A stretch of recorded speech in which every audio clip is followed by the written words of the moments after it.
affidavit to provide a comprehensive information to the Quadcom regarding everything I personally know about the war on drugs during the former administration.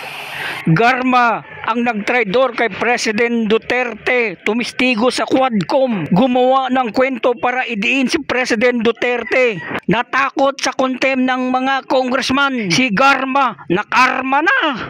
Korte sa Mandaluyong naglabas ng warrant of arrest kay Garma at iba pa. No bail recommended, pero nasaan si Garma? Pero wala na si Garma, umexit na, tetestigo daw sa ICC laban kay President Duterte.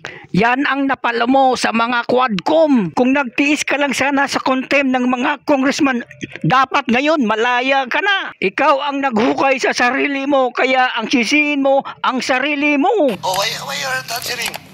Perhaps, Mr. Chair, I am speaking. Perhaps ka na naman. Anyway, Mr. Chairman, ito, ano lang to, Mr. Chairman, for the record, but I moved to cite in contempt because the resource person is evading to answer questions being asked by almost all members. Mr. Chair. I am now executing this affidavit to provide a comprehensive information to the Quadcom regarding everything I personally know about the war on drugs during the former administration. I received a call from the President, Rodrigo Roa Duterte, at approximately 5 p.m. instructing me to meet him at his residence located in Santa Cruz City.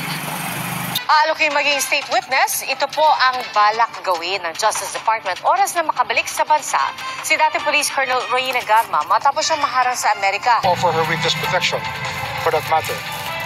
At least for the matters that the Quadcom is seeking from her. And of course, there are other things that we are conducting.